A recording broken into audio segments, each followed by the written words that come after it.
I'm watching it too on my laptop also.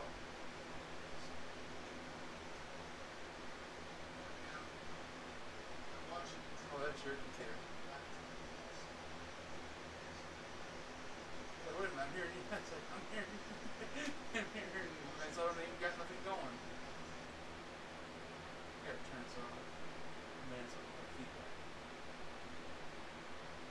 Yeah. And most likely it might be my end. That's what I'm saying. Alright. Let's start with the...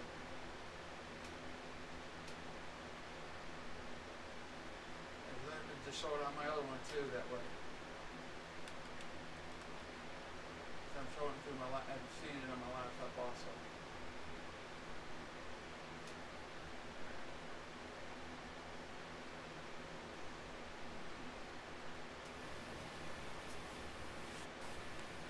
Alright, hello everyone.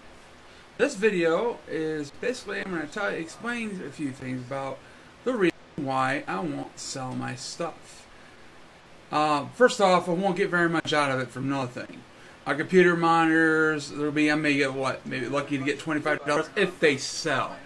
My desktop is over 10 years old. Might get lucky to maybe close to about maybe $100, maybe depending on what I have in it. My computer's kind of old, and again, everything's pretty much outdated what I have. Okay, my DJ equipment, again, most of it's been made by me personally. And a lot of it's not the high-end stuff, so I won't be making very much off anything of whatever. It's like saying to a mechanic, if a mechanic goes like, "Why don't you sell your tools?" Again, a mechanic, well, how's he gonna fix cars to make money? You know, you gotta make. I got some income. Another put it in, like, if you sell your tools, you're not gonna make money. Everything I got here is tools. All my computer stuff is tools. My DJ equipment is tools. Okay? If I sell that, I have no way to make money whatsoever. Actually, I got it. You'd be homeless and have no way to make money. Yeah, that's maybe somewhat true. But if I find a location where I can put my tools at and use them there, I can still make money. Yeah. So there's no reason. And plus, I worked hard over time getting this stuff. And again, if I had to start from scratch and reset, you know how I worked over about years getting this stuff together? 10 years? And again, look, at this point, okay, if I give it all, I have to start all over again, pay out money I don't have to get it again, then how to make money to get the stuff again? No way to do it. No, I have nothing. Nobody's going to be giving me computers or DJ equipment, nothing like that. So where again going to get that? Where I get the money to get that stuff again? You know why I don't get a job? Well, let's see. Basically, I had applied to get a job. I tried to get a job, and I'm still trying to get a job. Okay, it's not like a lack of trying. So I don't know. You guys are so ignorant and stupid about the reason why I don't get a job.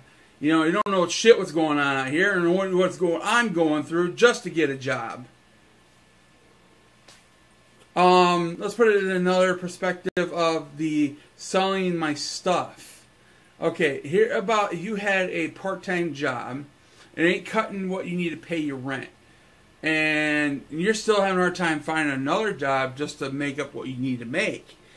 So are you going to quit your part-time job even though you don't have a job lined up? Even though you're going to go homeless?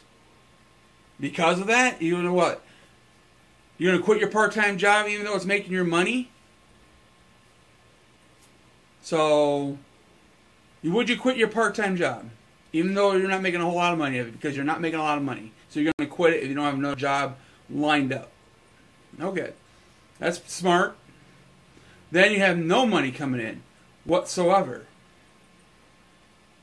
What do you think I'm going to get out of this? You think everybody, it's like when I go on Craigslist, when I go look at computers, they think they got gold. It's like even people selling their used cars, they think they got gold when they sell them. And I ask for out of the ballpark prices on stuff, and it's ridiculous, and they don't sell most of the time. I've seen stuff up there, and they have to drop their prices just to sell it. So I'm not going to sell my tools so I can, and then I won't able to make any money. That makes no sense whatsoever. And if you think otherwise, then you're just stupid idiots. Go ahead and sell your shit. But I'm not going to sell my stuff because you think I need it, because I should do it and get some money. You know, what's going to do me any good with that money, period, for that reason? And you're going to get much out of it. It's not worth it.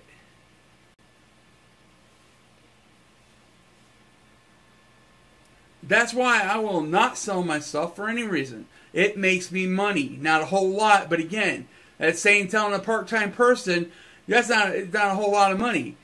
Why don't you quit and get another job? That's what you're telling, basically what you're telling me to do is quit my job and try to find another job while I'm not working. That's what you're telling me to do. At least I'm trying to make money on my own without asking for help. So I don't know what you guys, the process of thinking of this is freaking stupid. Think about it really hardly. You're just basically you're asking if you'll be asking a part-time person just to quit their job, and then go find another one before they even find another one. So I'm gonna just give up everything and not get money whatsoever. So then how would I make money if I don't get a job? So it's still an income. And it's still considered a job. Self-employment is considered a job. It's a legal job. DHS sees it that way. Any state programs see it that way.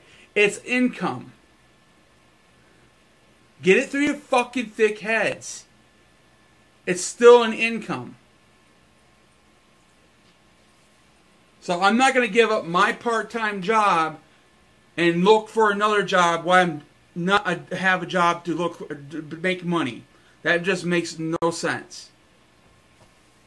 I'm not going to quit my job that I'm currently on for whatever makes me a little bit of money and just go look for one after that. That just makes no sense whatsoever.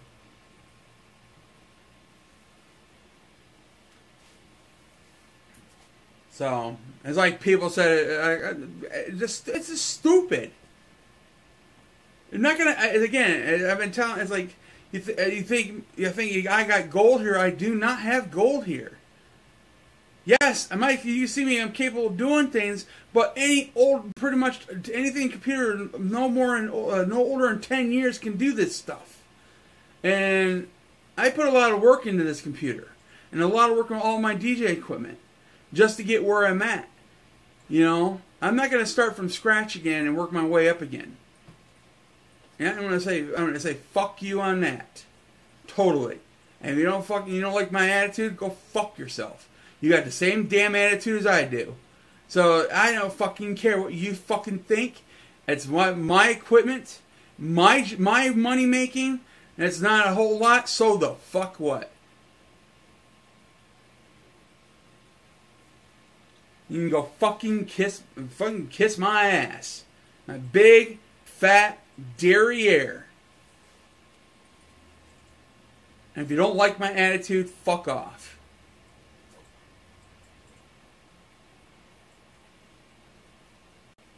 So, yeah. And have a good one.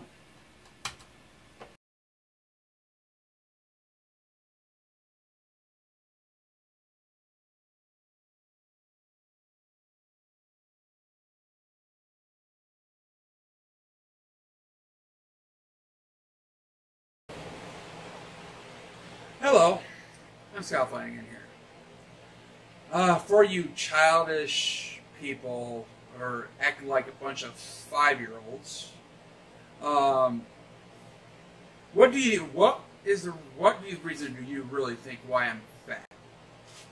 May I ask? What kind of think I'm overeating, not getting enough exercise, or a lot of other things? or just being just too lazy and don't want to get out and do nothing. Okay. Well, there I have basically a medical issue. It's called a pituitary adenoma. It's a tumor on the pituitary gland. Okay. All right. I'm going to show you a few things here and some other videos I came across, and I'm going to hopefully this educates you. Not every fat person is fat because they overeat or they're too lazy and don't exercise. You should really educate yourself and get more information about the person's reason why he's fat before you judge what they are and what they're doing. Okay? And I'm going to show you some pictures of my childhood here. Okay? Before I became overweight and fat. So I wasn't overweight and fat all my life. Okay? And here's some pictures, basically, yeah. Here's one of my school pictures when I was in school, elementary school, elementary. I was probably 7 or 8 years old at 7 or 8 years old at the time. Okay.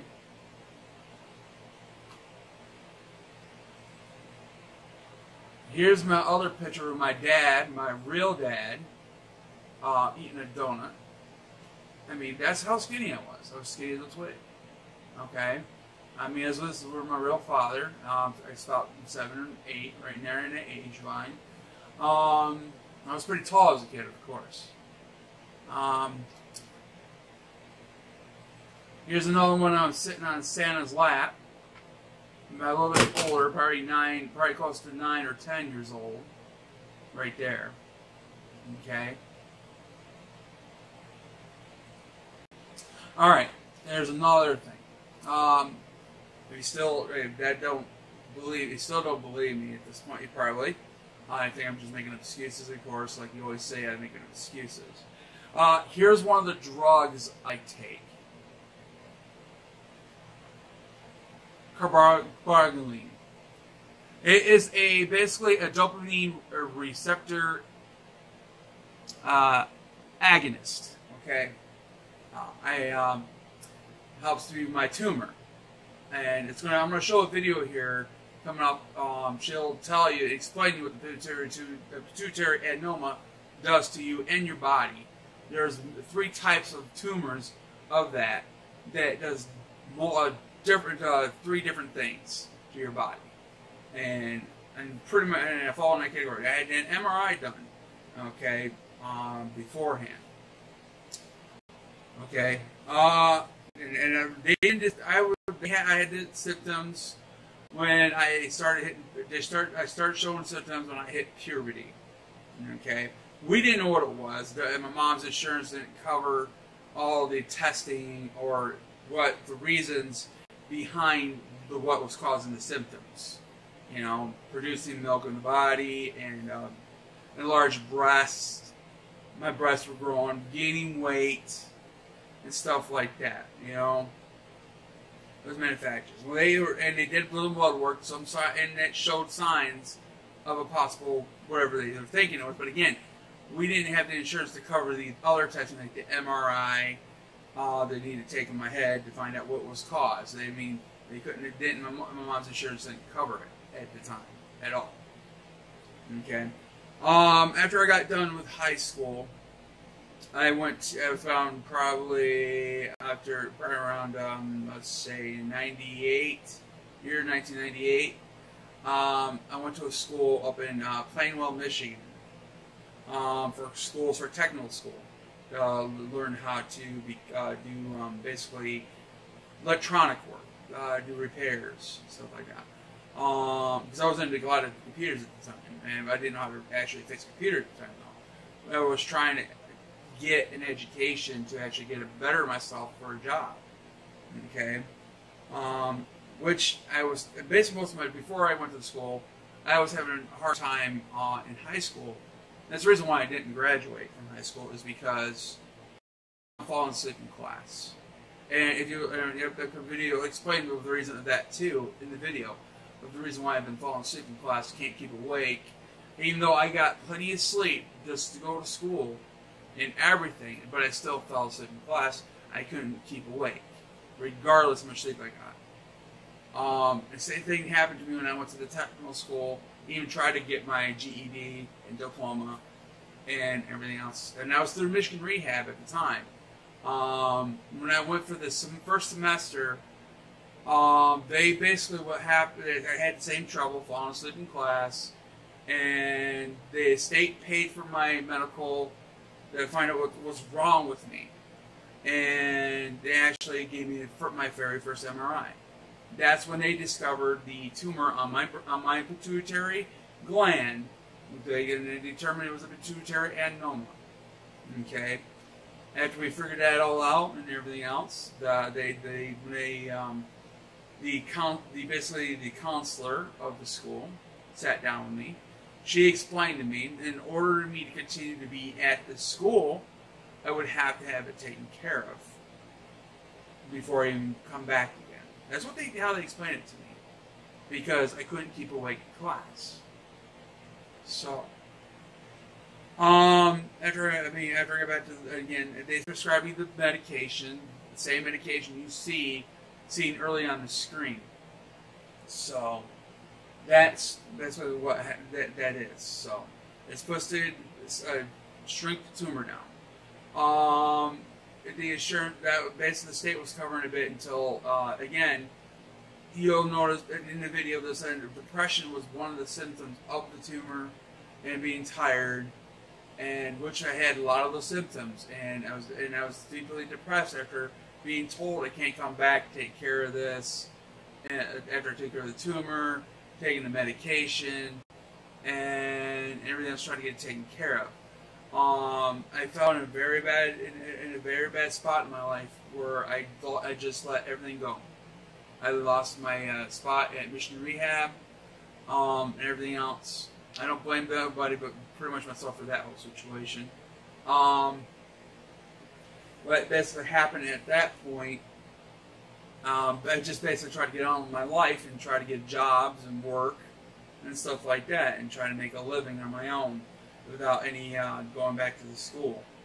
You know, I had quite a few jobs. I've been working up to 2005. I've been in and out of jobs all over the place, and just a lot of them, most of my jobs, I had no more jobs than most of the year. A couple of them went last no more than a year. I got fired or something else, or I quit maybe, or temporary work only for a factory. Went through basically temp services. And done all that. Went through a lot of that until after the 9/11 thing.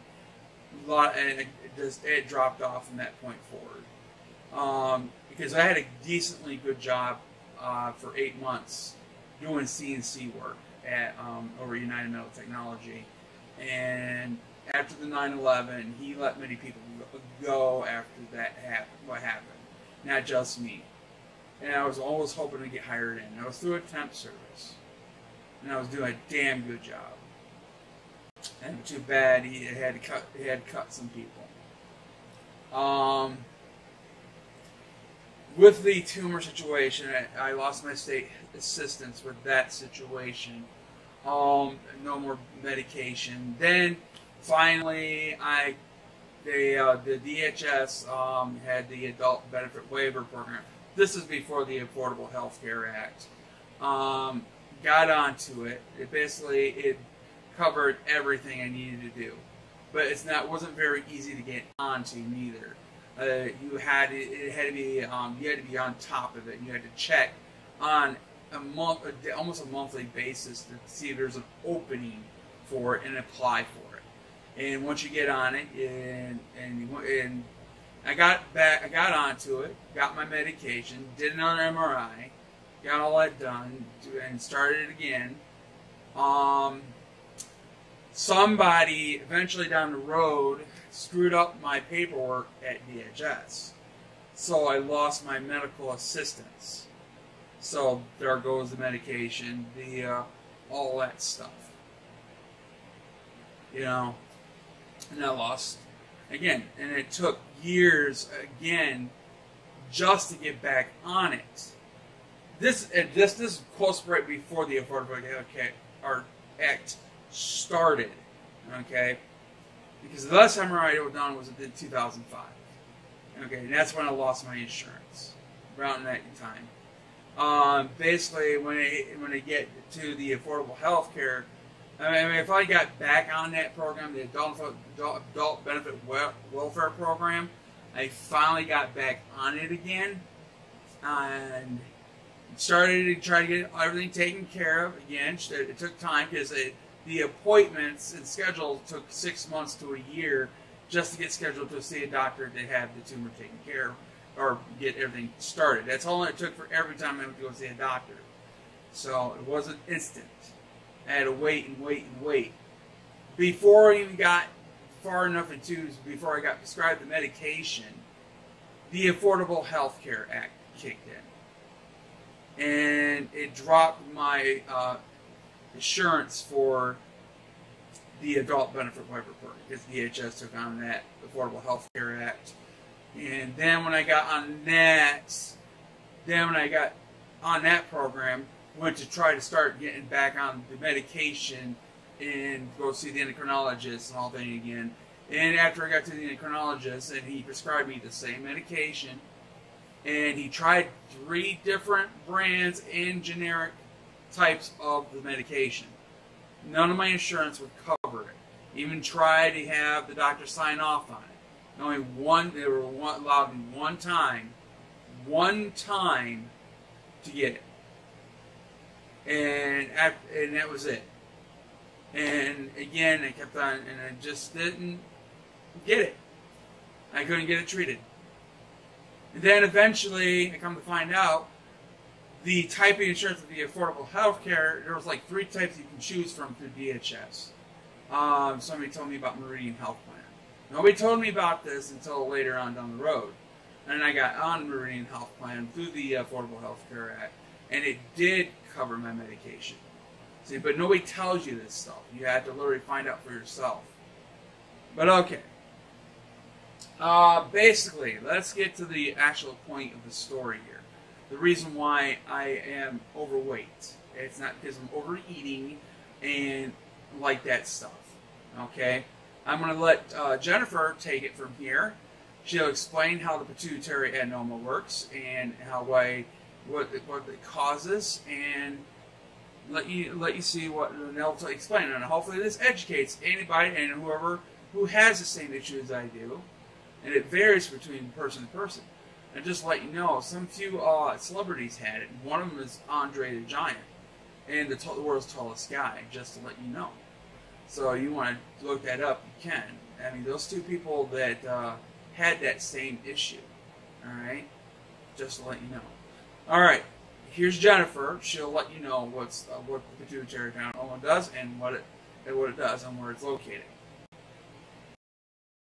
The pituitary gland is sometimes referred to as the body's master gland. It's an appropriate nickname because this tiny gland acts as a control center for the body's endocrine system. Attached to the brain's hypothalamus, it bridges the gap between the nervous and endocrine systems by receiving signals from the brain and stimulating several hormonal pathways. It oversees growth and development and regulates the function of specific organs and glands. There are 9 major hormones made by the pituitary gland. For this lesson, let's review 3 of them, their function, and their target tissues and organs. ACTH, adrenocorticotropic hormone, targets the adrenal gland and stimulates the production of cortisol and aldosterone. GH, growth hormone, targets many cells in the body and functions by stimulating growth and development. Prolactin acts on breast tissue and functions by causing the secretion of milk from mammary glands. Pretty impressive for a gland that is only about the size of a pea. An adenoma is a tumor of a gland, specifically in a gland's epithelial tissue. A pituitary adenoma is, then, a tumor of the pituitary gland. Pituitary adenomas range in size and severity, and their cause is unknown. Macroadenomas are over 1 centimeter. Microadenomas are less than 1 centimeter. Most adenomas are benign, and the ones that are malignant rarely spread to other organs or glands. They may be either functioning, that is, they secrete hormones, or non-functioning, which means they are simply growths on the adrenal gland and do not secrete anything. If you think about the 3 hormones we just covered, you can see why a functioning pituitary adenoma will likely have very profound effects on the body. Because the pituitary gland has so many functions, the symptoms of a pituitary adenoma vary widely. In this lesson, we'll address just a few general symptoms and 3 major conditions caused by pituitary adenoma. General symptoms of pituitary adenomas include those of many brain tumors. These are considered to be mechanical, since they're caused by the physical pressure of the tumor on surrounding brain structures. These include headaches, vision problems, depression and other mood disorders, and fatigue. Acromegaly is usually the result of a functioning pituitary adenoma that secretes growth hormone. The condition comes from the body's inability to use its normal feedback pathway to stop the production of growth hormone and the cascade of other hormone pathways that it triggers. The word acromegaly literally means large extremities and accurately describes some of the symptoms of this condition, which include enlargement of body parts like hands, feet, nose, lips, and ears, as well as a protruding brow and lower jaw, joint pain, sleep apnea, and excess perspiration. If the pituitary adenoma produces too much prolactin, it's called a prolactinoma. Prolactin is a hormone that causes breast tissue to make milk. As in acromegaly, the prolactin pathway is usually under tight control by the body, stimulated by childbirth and breastfeeding. If not stimulated by these acts, prolactin production normally falls. In women, prolactinomas can cause galactorrhea, the inappropriate production of milk. That is, milk is produced even though a woman is neither pregnant nor nursing. Too much prolactin can also cause infertility and irregular or sometimes absent menstruation, amenorrhea. In men, symptoms of this type of prolactinoma are usually limited to sexual dysfunction and the general symptoms we discussed earlier in this lesson. A condition caused by exposure to high concentrations of cortisol, called Cushing's disease, is often caused by pituitary adenoma. In this condition, the pituitary adenoma secretes ACTH, which acts in the adrenal glands to produce large, uncontrolled amounts of cortisol. Excess cortisol causes weight gain, especially around the face and between the shoulder blades. People who have Cushing's also heal slowly, bruise easily, and may have difficulty controlling their blood sugar. As with symptoms, treatment of pituitary adenomas varies and must be tailored to the needs of the patient. For example, many non-functioning adenomas are simply monitored through MRI. Most macroadenomas, especially those that cause consistent vision problems, are removed surgically, specifically transsphenoidal surgery, entrance through the nasal cavity and the sphenoid bone at the bottom of the skull. Surgery has about an 80% cure rate, especially if followed by radiation.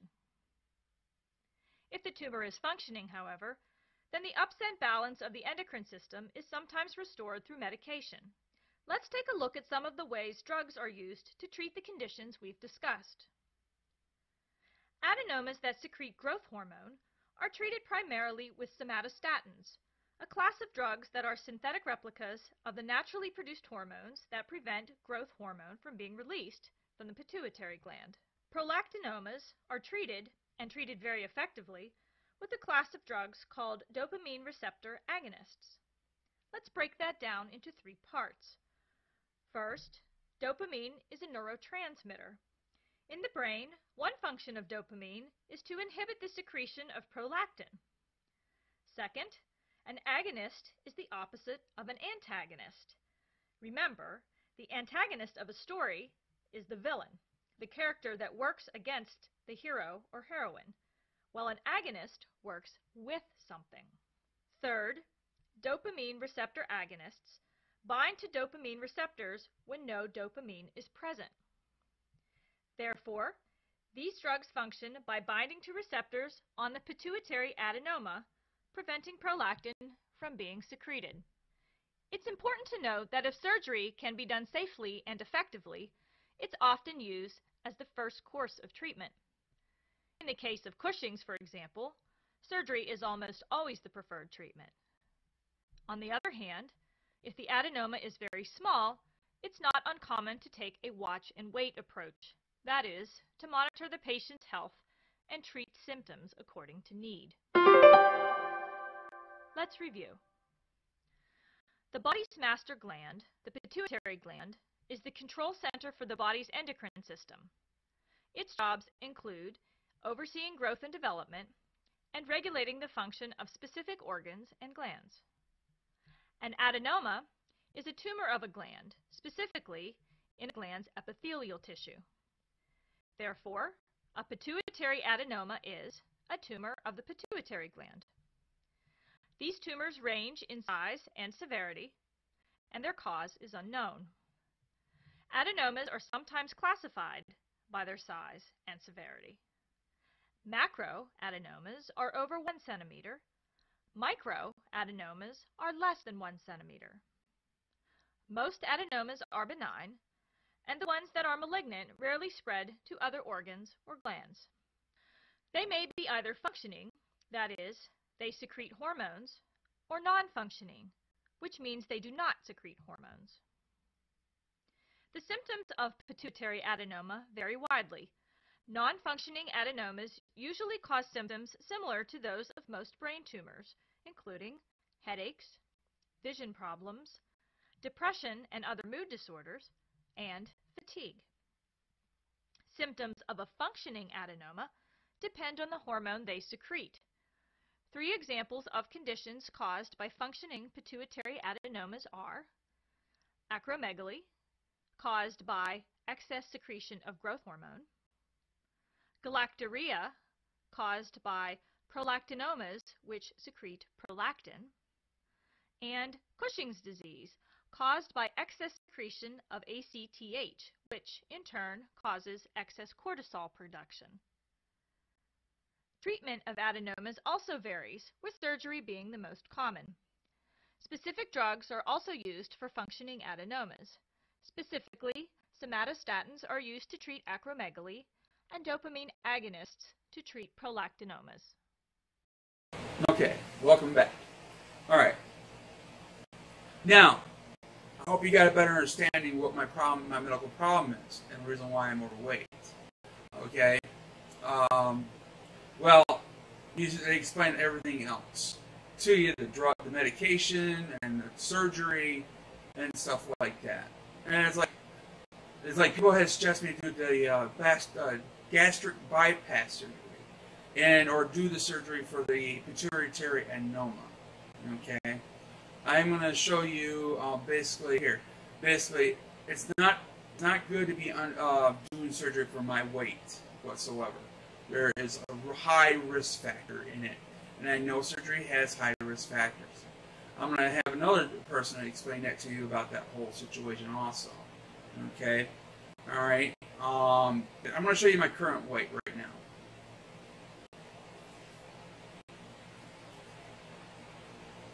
That's my current weight. Okay. All right. I've been trying to work at it.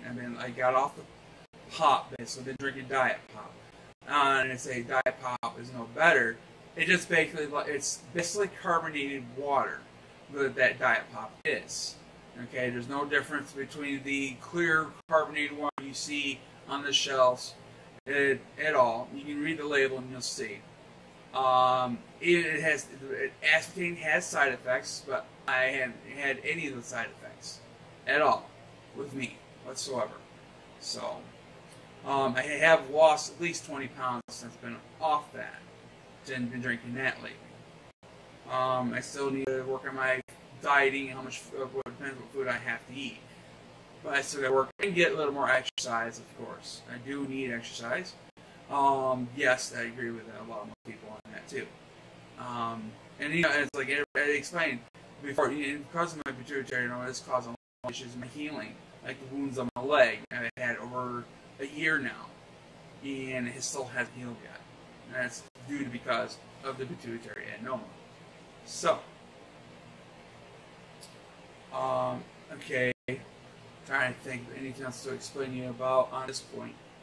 I'm gonna let basically the doctor explain the reason why. It's a high risk factor for me to go under anesthesia for any reason. It's not good for me. Okay, and basically here's that video. Significantly overweight. There are serious risks for obese patients who undergo anesthesia. When a patient is overweight, they will take longer to wake up from anesthesia.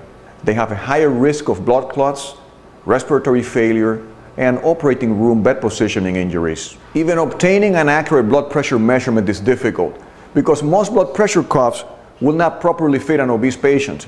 It's also hard to introduce intravenous lines in obese patients because it's simply difficult to find the vein. Pain control is also, unfortunately, more challenging to control in obese patients. A patient is considered obese if his or her body mass index is greater than 30. Body mass index, or BMI, is a measure of body fat based on the height and weight of the patient. Illnesses associated with obesity, such as type 2 diabetes, obstructive sleep apnea, hypertension, and cardiovascular disease, can have serious implications for patients requiring surgery and anesthesia. In the operating room, placing an airway tube such as this one and helping patients breathe can be quite challenging. In addition, obese patients may have sleep apnea, which means that there's an obstruction between their windpipe and their mouth, making it difficult to breathe while sleeping. This condition becomes more exaggerated with general anesthesia. It can also be quite challenging to place a breathing tube known as an endotracheal tube because of the excessive soft tissue in the mouth and in the throat. Patients with sleep apnea may not be good candidates for some outpatient surgeries and may require overnight stay to monitor their breathing. Anesthesiologists such as myself anticipate these difficulties and prepare for them and counsel patients regarding potential complications.